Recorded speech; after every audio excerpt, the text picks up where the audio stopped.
Amis résistants et gilets jaunes de tout poil. Force et honneur, on ne lâche rien. Bonjour, bonsoir, amis résistants et gilets jaunes de tout poil. Alors je vais aborder là un sujet, si tu veux, voilà, je cherche à réfléchir à des problématiques de notre société et donc je les dénonce régulièrement, mais c'est bien aussi évidemment de ne pas être que dans la dénonciation et de rechercher des solutions. Donc là, je vais aborder un sujet sensible. Alors, et dire aussi effectivement que ça fait donc 40 ans ou 50 ans qu'on est dirigé par des gens qui font l'ENA ou Polytechnique ou HEC, ou donc des études dans les banques. Et c'est à cause d'eux qu'on est dans la merde. On est bien d'accord. Moi, je suis pour qu'on mette un petit commerçant à Bercy, au ministère de l'économie et des finances. Parce que le petit commerçant, lui, ça fait des décennies, depuis tout le temps, qu'il fait strictement ses comptes, si tu veux, et qui paye ses dettes. Voilà. Et on pourrait mettre un agriculteur au ministère de l'Agriculture, par exemple. Ou même un militaire au ministère de la Défense. Mais pas n'importe quel militaire. Un militaire qui a déjà vu les horreurs de la guerre. Tu remarques que la plupart des militaires qui ont déjà vu les horreurs de la guerre, ils n'aiment pas la guerre. Ils sont contre la guerre. Et donc il faut, voilà, des gens qui n'aiment pas la guerre au ministère de la Défense. Parce que si tu mets des mecs qui aiment la guerre, tu n'as pas fini, quoi, si tu veux. Alors, là, je voudrais aborder la question de la racaille dans les cités, de l'insécurité dans les cités, qui a été donc un sujet de prédilection de Sarkozy. Sarkozy, alors je parle souvent de Sarkozy, pourquoi je l'aime pas? Parce que c'est quand même lui qui s'est torché comme il faut avec le vote des Français. Les Français avaient voté non au traité de Lisbonne, et lui, quand il a été élu, il a fait voter par l'Assemblée nationale le traité de Lisbonne. Donc ça, pour moi, c'est le crime originel, on va dire, tu vois. Mais il en a fait d'autres, donc il a fait la destruction et les criminels contre l'humanité libyenne. Il a détruit la Libye. On en est peut-être, on sait même pas combien il y a de morts aujourd'hui. Et non seulement, en plus, il avait invité Kadhafi à manger à l'Élysée, même à dormir dans les jardins de l'Élysée. Et donc, dans le genre, un an après, il le fait lyncher, quasiment torturer et assassiner par ses amis djihadistes. Parce que là aussi, tu as encore un gros mensonge de Sarkozy. Et puis donc, évidemment, tu as le gros mensonge du Karcher. Tu te souviens, oui, je vais nettoyer les cités au Karcher. On en est où? Qu'est-ce qu'il a fait? Rien du tout. Même pire que ça, il a encore fait l'inverse de ce qu'il a dit, puisqu'il a retiré ce qu'on appelait la police de proximité, la police de quartier. Et il a, d'une manière générale, retiré, je crois, 12 000 policiers au niveau national, pour faire des économies, encore une fois, centre de profit. Donc, bon voilà, c'est pour ça que Sarkozy est souvent dans mon viseur. Donc, revenons à cette problématique alors déjà de la police de proximité, donc des cités, de la racaille, c'est-à-dire des voyous, parce que il y a un mot qui les définit, et donc de l'insécurité dans les cités. Rappelez tout d'abord que les cités sont les premières victimes de ces voyous. Nous, quelque part, nous les voyons à des événements comme le dernier pataquès du stade de football Saint-Denis, où donc là, la cité d'à côté est sortie pour dépouiller les spectateurs. Et on les voit de temps en temps, quand ils entrent dans les centres-villes, faire un mauvais coup, ou une agression, enfin voilà, et là tout d'un coup on est choqué, etc. Mais les gens des cités, 90% des gens des cités, subissent au quotidien, 24 sur 24, 365 jours sur 365, ces voyous. Et ce sont eux les premiers à demander de la police de proximité, évidemment. Et surtout, alors, moi je suis favorable donc effectivement au rétablissement de la police de proximité, mais surtout de bien choisir ses policiers dans les cités. C'est-à-dire des Noirs et des Arabes, des policiers noirs et arabes, hein, et il y en a beaucoup en France déjà. Hein.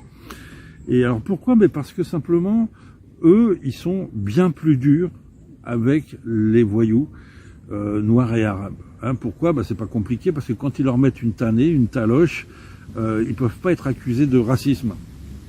Et si on prend donc ces policiers dans les cités elles-mêmes, ces policiers connaissent tout le monde puisqu'ils ont grandi dans la cité. Ils connaissent les parents, ils connaissent les familles de victimes, hein, ils connaissent les habitudes et les usages. Et donc si dans chaque cité tu mets 10 ou 20 ou 30, faut mettre ce qu'il faut. Hein. Policiers issus de la cité, crois-moi que la cité, elle va tourner, elle va marcher droit. Hein, c'est le b.a.-ba. Hein, et parce que simplement ces policiers, ils ont le policier, on va dire d'origine musulmane, il a honte quand il voit de la racaille des voyous musulmans. Hein, donc il veut nettoyer ça. Le policier d'origine africaine, pareil, quand il voit un voyou d'origine africaine, il a honte. Et donc il va régler ça de manière radicale. Hein, et je veux dire, il y a dans ces pays, en Afrique et en Algérie, il y a des voyous, évidemment, mais ça marche droit, dans un sens. Hein. Les mecs, ils se font exploser. Donc voilà, bon, c'est à réfléchir. Hein. On va dire encore une fois, voilà, que un peu de bon sens, parfois c'est plus efficace, de bon sens populaire, c'est un peu plus efficace que des solutions pondues par des énarques et des polytechniciens dans des bureaux. Il faut des gens de terrain, hein, c'est très important. Alors, il y a aussi évidemment donc la problématique donc de la sanction. Hein, quand ils font des saloperies, quand ils font des conneries, ces voyous, il faut les sanctionner. Et là, on a donc l'autre problème, donc c'est il n'y a pas assez de place dans les prisons. Je crois qu'on a alors dans le genre 66 000 places de prison. Et dans le genre plus de 70 000 prisonniers, donc ils sont entassés, et on a encore, je crois, une centaine de milliers de peines de prison qui ne sont pas effectuées chaque année. Donc là, tu vois que le système est totalement foireux. Et là, pour réfléchir à ça, il faut, non pas, parce que donc les polytechniciens, les énarques, etc., ils te disent, il faut construire plus de prisons. En plus, ça fait tourner le business, parce que maintenant, les prisons sont privées ou semi-privées. Donc, c'est encore des centres de profit. Maintenant, une prison est devenue un centre de profit. Et c'est pour ça que même si tout le monde se tenait à carreau en France, il y aurait quand même des prisonniers, puisque ce sont des centres de profit. Hein, il faut... l'État s'est engagé, par exemple, quand Bouygues construit une prison, et Sodexo va s'occuper de la bouffe dans la prison, ce sont des entreprises privées, l'État leur garantit un nombre de nuitées chaque année. D'accord? Et s'il n'y a pas ce nombre de nuitées, parce que là, ils touchent, donc voilà, c'est un truc de dingue, c'est devenu un business, la prison. C'est pour ça qu'il y en a qui veulent en construire d'autres, parce que c'est rentable. Alors, c'est pas rentable, évidemment, pour l'État, pour le ministère de la Justice, ça coûte très cher, puisqu'on loue hein, à ces entreprises privées, dans un sens. On loue les prisons et les services. Donc ça c'est ça qui nous ruine, nous, État. Mais sinon, les centres de profit privés, Bouygues, Sodexo et compagnie, c'est un business juteux. Et ensuite, il suffit de reverser, encore une fois, quelques enveloppes aux hommes politiques ou aux juges. Donc, pardon, hein, je suis pas loin d'un parc pour enfants. Et donc, cette problématique peut être réglée à la hollandaise. C'est très intéressant. Je vais te mettre un article en dessous, un article sur les prisons en Hollande. Il faut savoir qu'en Hollande, ils ferment des prisons. En ce moment, depuis une quinzaine d'années, je crois qu'ils ont fermé une vingtaine ou même peut-être une trentaine de prisons. Et c'est le seul pays européen qui ferme des prisons. Hein. Tous les autres, ils sont bloqués. Alors évidemment, on s'interroge, qu'est-ce qui se passe en Hollande? Est-ce que ce sont tous devenus des enfants de cœur? Non. D'ailleurs, proportionnellement, je crois qu'ils ont toujours quasiment autant de délits. Mais ils ont, on va dire, appuyé sur différents leviers qui font que ça ne se passe plus du tout de la même façon. D'abord, ils ont légalisé le hashish. Hein. Alors ça, c'est un sujet de fond dans la société française, mais ce qui fait qu'évidemment, il y a toutes sortes de voyous qui sont dans nos prisons en France pour des histoires de hashish. Et à partir du moment où tu le légalises, ou donc c'est en vente dans les cafés maintenant, hein, ça s'appelle des coffee shops. Comme nous, en France, on a les bars pour l'alcool, ou on a les caves, hein, comme Nicolas, enfin les magasins spécialisés d'alcool. Maintenant, ils ont des magasins spécialisés dans le hashish et c'est vendu légalement. Légaliser ne veut pas dire libéraliser et créer l'anarchie. Hein, légaliser, ça veut dire encadré par la loi. Hein, ce qui fait qu'ils ont toujours des condamnations pour des histoires de trafic de hashish, de gens qui essayent de contourner la loi, évidemment. En plus, la Hollande produit maintenant son herbe et son hashish. Ce qui fait que déjà, l'argent de la drogue, il part pas à l'étranger, il part pas dans la mafia, il revient dans les caisses de l'État. Et je crois que c'est quand même un... Bon, enfin, c'est un peu d'intelligence, ça. Donc, tu as toute une partie, évidemment, des cas qui ne sont plus des délits. Hein. Le mec qui fume son joint, le mec qui vend du hashish, comme ça, le mec qui fait pousser de l'herbe chez lui, ils ont le droit de faire pousser de l'herbe chez eux. Donc en France, tu vas en prison si tu fais pousser de l'herbe chez toi, on est bien d'accord. Là maintenant, les mecs, ils ont droit, je sais plus quoi, 4 ou 5 plants par an, ce qui fait que, voilà, t'as plein de gens qui ne vont pas en prison pour ces histoires de hashish. Donc déjà, ça enlève. Même s'ils le disent, l'article là que je vais te passer le dit, bon, il y a toujours des délits conséquents autour du hashish. Évidemment, le trafic, la mafia essaye de conserver sa part de marché, on va dire. Mais, alors ça c'est la première des choses. Et la deuxième des choses, apparemment, qu'est-ce qui fait réellement qu'ils vident leur prison? C'est que, donc la moyenne, on va dire en France, des condamnations à la prison ferme, ça c'est, alors ils mettent 9 mois, plus ou moins dans l'article, mais bon, c'est aussi du, allez, 1 an, 2 ans, etc. Pour les peines non aménageables, hein. C'est pas parce que, en France, donc, si tu es condamné à 2 ans de prison ferme, ça peut être une peine aménageable, c'est pas parce que ça peut l'être que ça l'est automatiquement. D'accord? Alors évidemment, pour les hommes politiques, ça l'est toujours. Chaque fois que tu vois un homme politique se faire condamner à moins de 2 ans ferme, tu es sûr que lui c'est aménagé. Et mais donc, si tu veux, nous, disons qu'on prononce des peines lourdes et longues, semi-longues. Je parle pour les petits délits, hein, je parle pas des crimes de sang, des viols, etc. Et encore, les viols, tu as vu la dernière affaire, hein, où donc tu as un violeur qui se fait condamner à une peine aménageable. Mais bon, là, moi je te parle des petits délits. D'ailleurs, en France, il faut savoir que les prisons sont divisées en 2 types, les peines de moins de 5 ans et les peines lourdes. Et donc, en fait, voilà, c'est surtout ces peines de moins de 5 ans qui génèrent cette surpopulation dans les prisons. Ce sont pas des crimes. Ce sont, voilà, tous les crimes de sang, c'est dans les peines lourdes, si tu veux. Et donc en Hollande, qu'est-ce qu'ils font? Qu'est-ce qu'ils ont fait? Ils ont considéré qu'il fallait condamner à des peines en moyenne de 3 mois, mais qu'il fallait les faire, absolument. D'accord? Et parce que alors que nous, aujourd'hui, on condamne à des peines de 1 an, on va dire, mais déjà, il y a plein de peines qui ne sont pas réalisées parce que les prisons sont pleines. Donc là, si tu veux, et donc il y a un bouchon. Nous, ça bouchonne à l'entrée des prisons, alors que les Hollandais, ils vident les prisons. Et la question est, est-ce qu'il ne faut pas mieux une peine de prison de 3 mois que tu es sûr de faire, plutôt qu'une peine de prison de 1 an que tu n'es pas sûr de faire?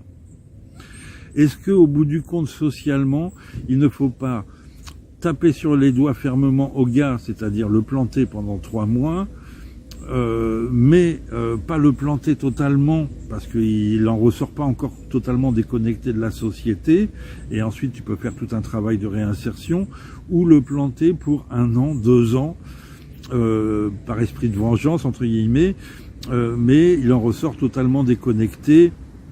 S'il a fait sa peine de prison, enfin tu vois, c'est foireux, notre système est foireux.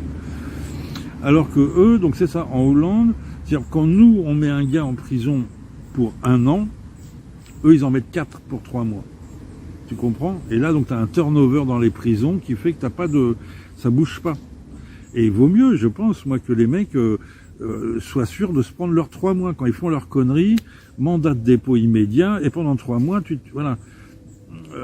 t'es dans la merde. Mais simplement, en 3 mois, si tu veux, entre guillemets, l'entourage peut jongler, peut essayer de préserver ton appartement, peut essayer j'ai envie de dire, ta femme peut rester à t'attendre, etc., etc.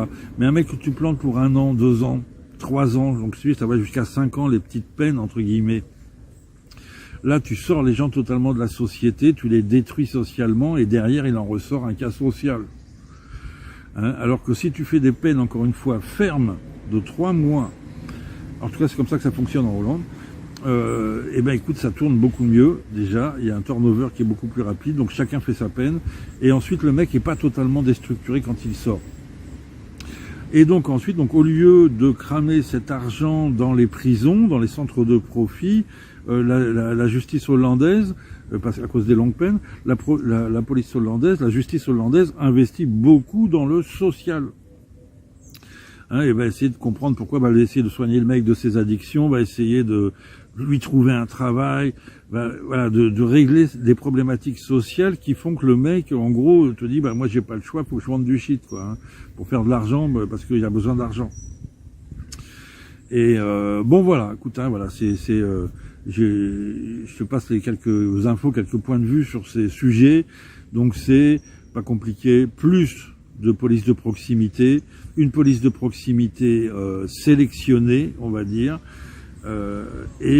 sélectionnée dans les cités, et donc des peines de prison plus courtes, mais sûres d'être faites tout de suite, immédiatement. Tu vois, faute, sanction, exécution de la peine tout de suite. C'est pas vous allez faire de la prison dans 6 mois, dans 1 an, peut-être, s'il y a des places, etc. Ça ne veut strictement rien dire. Je te passe l'article dessous, et je te mets aussi une petite vidéo, encore une fois, qui vient de sortir dans Le Parisien, hein, sur un cas de police de proximité. En tout cas, tu vois que c'est des petits jeunes de cité qui organisent un Koh-Lanta, hein, un jeu, un jeu, et ils invitent les policiers à participer à ces jeux, et les policiers, qui sont eux aussi issus des quartiers, ils s'amusent avec eux, et ils créent des liens comme ça, si tu veux, humains, et ça ne peut être que bénéfique, ça se voit tout de suite, hein, dans ce petit reportage que je mets juste derrière, dans l'image de fin. À très bientôt les amis, on ne lâche rien.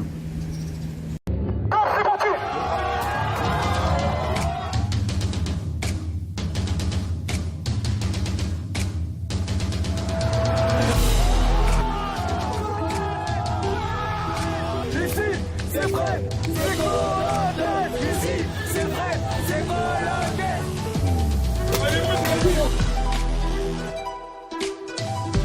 On est à Fresnes. C'est Djibril 94260, plus précisément Djibril Dramé. J'ai 29 ans, je vous présente mon univers qui est Koh-Lanta. C'est inspiré de Koh-Lanta, d'Interville, c'est remanié à notre sauce. Le principe de Koh-Lanta, c'est de faire des épreuves totalement personnalisées. Aujourd'hui, il y a des invités qu'on n'aurait jamais pu ramener de notre vie. Aujourd'hui, on le fait contre des policiers, plus précisément Ridal policier et son équipe de policiers, les jeunes de quartier et la police rassemblés sur la même épreuve. Contre la police, on veut vraiment pas perdre. Attention les gars, il y a la police, attention. C'est parti les gars, ça va commencer. C'est les champions, on a ramené l'équipe de policiers. Les voilà, ils sont là, regarde. Ils sont là juste derrière, ils arrivent petit à petit. Ça va? Bien? Pas bien? Ça va quoi? Djibril, c'est comment? Ça va bien? La pêche? Ok. Et vous n'avez pas peur que la police, elle se fasse un peu de pub sur le dos de cette épreuve? Après, elle peut se faire de la pub. Personnellement, ça nous fait aussi un peu de pub. Mais le but réel, c'est vraiment de rassembler, que ce soit quartier et police, et montrer qu'il n'y a pas que du mauvais dans les quartiers, il n'y a pas que du mauvais dans la police. Et on peut totalement faire les choses ensemble. Un moyen de montrer le bon exemple aux jeunes, changer les mentalités surtout des deux côtés. Et là, c'est du 10 contre 10, limite, ils ramènent tout le commissariat. La BTC Nord de Saint-Denis. Enfin, on prône le dialogue. Donc j'ai dit à des collègues, les gars, vous êtes chaud, on va faire Koh-Lanta. Ils ont dit, ouais, chaud, on y va, Rida, on te suit, c'est parti. Et donc voilà quoi. Donc franchement, ça n'a pas été difficile. Comme je dis, il a du cran de fer. d'inviter des policiers hors service. Nous on a accepté. Merci d'avoir répondu présent. C'est normal, frère. La majorité des gens des quartiers populaires sont très très bien et respectent tout le monde. Et la preuve en est avec Djibril, et voilà. Et même nous on vient des quartiers populaires. Après la vraie vie, c'est ça. T'as les collègues, regarde, les collègues sont passés là tout à l'heure, tranquille. Alors que tu vas dans certains endroits, t'as les collègues qui partent dans les quartiers, et tout de suite, ils font les guet-apens. Nous, ça nous est arrivé. On prend des microns, des trucs comme ça, tout dans la gueule et tout. Pourquoi? C'est pour vous, c'est pour les gens. Tu vois, regarde, s'il n'y a pas la police ici, c'est un bordel. Les policiers ne vont pas venir pour entre guillemets faire chez les gens. S'ils sont là, tu vois, c'est pour tes frères, tes parents. Nous, on a d'expérience. Je peux te dire que voilà, nous, on sait ce qui se passe. La vraie vie, je te dis, c'est là. C'est les mecs qui sont là, qui, dès que tu les appelles, ils vont venir. Salut Rida. Les amis, j'espère que vous êtes prêts pour ce gros moment. Ici, c'est vrai, c'est Colantes. Ici, c'est vrai, c'est Colantes. Allez, on va les avoir, hein. Ils sont pas prêts là, les policiers, hein. Costaud pas costaud, même si je pèse 70 kilos et eux 100, je vais les bousculer, ils vont tomber dans l'eau. On est libre comme l'air et là on est prêt pour tout arracher. Bon les gars, on représente tous les quartiers de France, on est ensemble, les mecs de la cité léger, c'est carré, on est ensemble. Team pas de pression, c'est Momo, tranquille, c'est Momo qui commence. Vas-y Momo. Pour tous les quartiers, pour toutes les perquisitions, pour tout le monde. Les amis, cette épreuve est très très simple. Le but du jeu est de faire tomber son adversaire dans la piscine. À droite, la team Colantes, à gauche, la team des policiers. Oh là, la chance. Il est chaud. C'est vrai. En face, il est ça. C'est parti.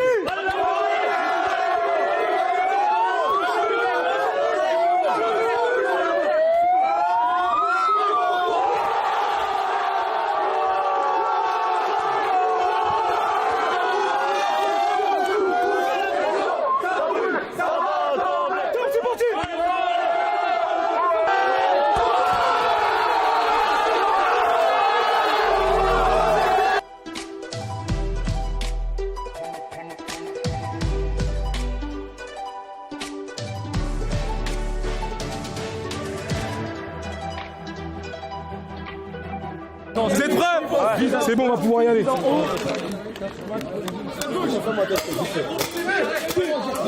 La deuxième épreuve, c'est une épreuve, c'est une mission de sauvetage. Il faut tirer sur les mannequins sans toucher les civils. Et les civils, c'est les espèces de poupées que tu vois, avec les cheveux jaunes. Toi, t'as déjà perdu une épreuve, pas deux.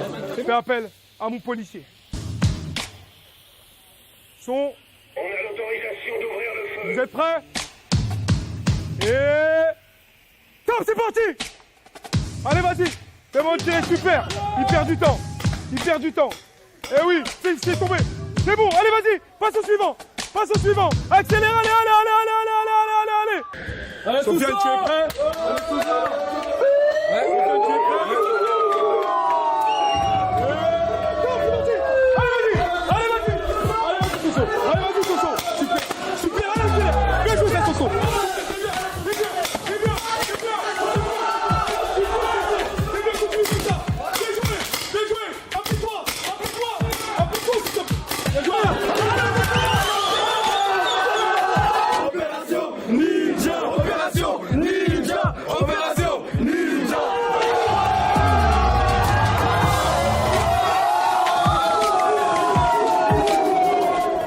Pousse-toi. Qu'est-ce qu'il y a, Zouzou? Il est où? T'es où? C'est ça, archi mal. Là, il faut des points, ouais. Ah, c'est bien, faut mal. Allez, Zouzou, Ça pique, hein? Ça pique ou pas, les J? Oh, mais c'est trop. C'est nos frères et ils viennent nous aider et nous assister surtout parce que regardez, là aujourd'hui on a eu la preuve et c'est moi comme par hasard. Bah, ça va être un match policier contre la cité. Chaque but encaissé, il y a une grosse bulle géante qui va rentrer et qui va désavantager l'équipe adverse. Un bon petit match de foot, mais toujours avec des complications. Public, vous êtes prêts? Regardez leurs collègues. Comment ça but avec des champions? Vas-y, mets-la à fond. Elle est à fond? Elle est à fond là? Ouais. Claquez ton téléphone.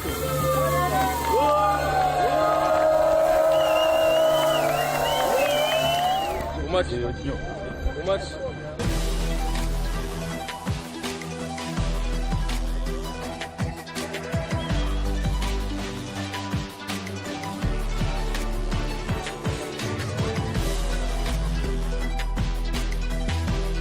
C'est le genre.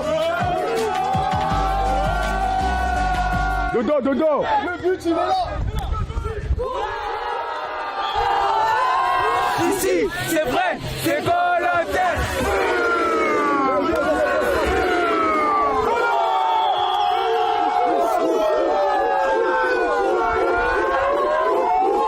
Merci les gars, voilà, merci d'être venus les gars. Merci, c'était long. C'est une victoire d'être venu ici. On est super contents. Merci à Djibril et à très bientôt. On a fait un mix et c'était magnifique. Franchement, c'était un événement, même moi je suis choqué de toutes les personnes qui sont venues. Une dernière question, il n'y a pas beaucoup de filles. C'est un peu compliqué parce qu'elles veulent pas toutes participer, parce que c'est parfois casse-cou. Mais là, je suis en train de recruter une fille, je vais vous la présenter très bientôt. C'est une guerrière. Toutes les filles qui veulent participer, venez, vous êtes les bienvenues les filles.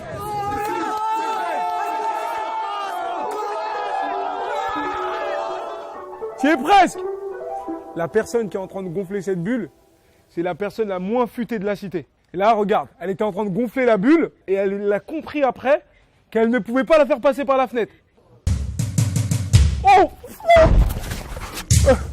Ouais, mais ça ou quoi vous?